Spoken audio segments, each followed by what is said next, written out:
श्री स्वामी समर्थ श्री स्वामी कार्यसिद्धी या चॅनलमध्ये तुमच्या सगळ्यांचं मी मनापासून स्वागत करते. अधिक महिन्यात कुलदेवीची भक्तिभावाने सेवा केली तर घरात सुख, शांती आणि सकारात्मक ऊर्जा वाढते. अधिक महिन्यात कुलदेवीची सेवा कशी करावी, कोणत्या गोष्टीचं पालन करावं आणि भक्तिभावाने पूजा केल्याने आपल्याला काय लाभ मिळतात याची संपूर्ण माहिती आपण आजच्या व्हिडिओमध्ये पाहणार आहोत. त्यासाठी हा व्हिडिओ शेवटपर्यंत नक्की पहा आणि चॅनलवर नवीन असताल तर चॅनलला सबस्क्राईब नक्की करा. प्रत्येक घराची एक कुलदेवी किंवा कुलदैवत असतं. आपल्या पूर्वजांनी ज्या देवीची श्रद्धेने सेवा केली आहे तीच कुलदेवी आपल्या कुटुंबाचं रक्षण करते. अनेक लोक वर्षातून एकदा तरी कुलदेवीच्या दर्शनाला जातात, पण अधिक महिन्यात तिची जर सेवा केली तर त्याचं अपार पुण्य आपल्याला मिळत असतं. अधिक महिन्याला पुरुषोत्तम महिना असंही म्हटलं जातं. हा महिना भगवान विष्णूंना समर्पित असला तरी देवी उपासनेसाठीही अत्यंत शुभ महिना मानला जातो. या काळात केलेली पूजा, दान, जप आणि सेवा अनेक पटीने फळ देत असतं.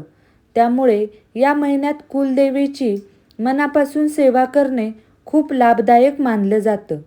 सगळ्यात अगोदर आपल्या घरातलं देवघर स्वच्छ ठेवा. कुलदेवीचा फोटो किंवा मूर्ती स्वच्छ पाण्याने हलक्या हाताने पुसा. शक्य असल्यास लाल किंवा पिवळ्या रंगाचं स्वच्छ वस्त्र देवीसमोर अर्पण करा. देवीला हळद, कुंकू, फुले आणि नैवेद्य अर्पण करा. रोज सकाळी आणि संध्याकाळी दिवा लावून देवीसमोर शांत मनाने बसा. अधिक महिन्यात रोज ओम ऐं ह्रीं क्लीं चामुंडाय विच्चे या मंत्राचा एक माळ तरी जप करा. या मंत्राचा एक माळ जर तुम्ही रोज जप केला तर या अधिक महिन्यातील जे काही पुण्य असेल ते पुण्य तुम्हाला नक्कीच मिळेल. काही लोक आपल्या कुलदेवीचा विशेष मंत्रसुद्धा म्हणत असतात.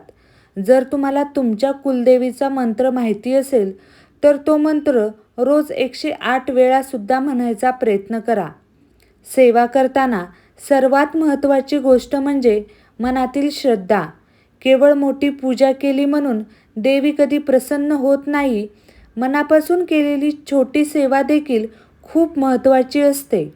अनेक लोक अधिक महिन्यात दर गुरुवारी किंवा शुक्रवारी देवीला गोड नैवेद्य दाखवतात. काही जण खीर, पुरणपोळी किंवा साखर नारळाचा हा नैवेद्यसुद्धा अर्पण करत असतात. या महिन्यात शक्य असेल तर देवीची कथा किंवा देवीचे स्त्रोतसुद्धा वाचा.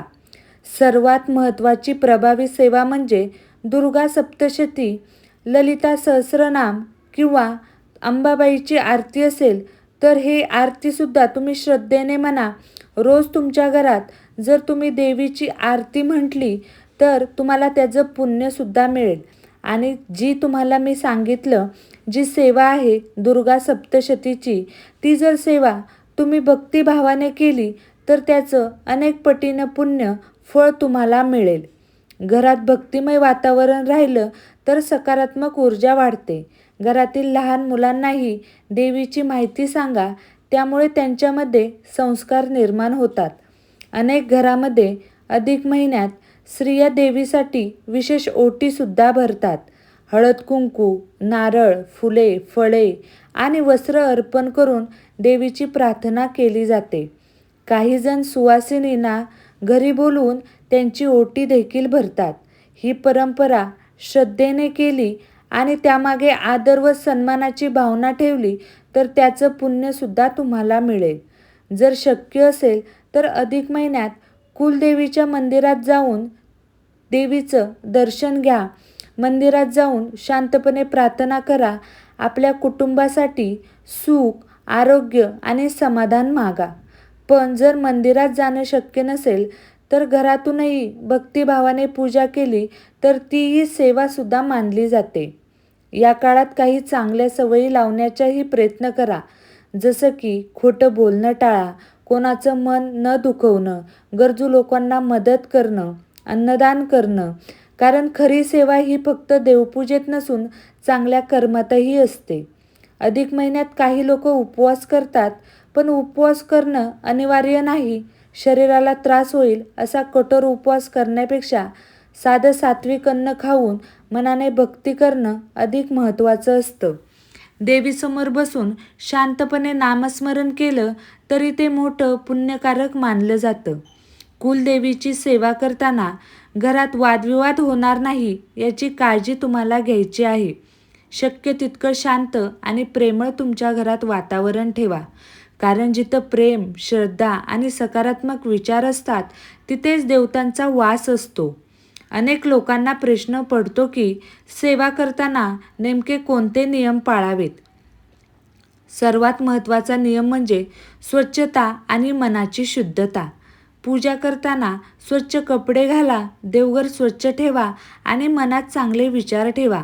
कोणावरही राग, द्वेष किंवा मत्सर ठेवू नका. जर तुमच्या घरात कुलाचारानुसार काही विशेष परंपरा असतील तर त्या श्रद्धेने पाळा. प्रत्येक घराची पद्धत वेगळी असते. काही घरांमध्ये देवीला लिंबू मिरची अर्पण करतात, काही ठिकाणी गोड नैवेद्य दाखवतात, तर काही ठिकाणी विशेष आरती केली जाते.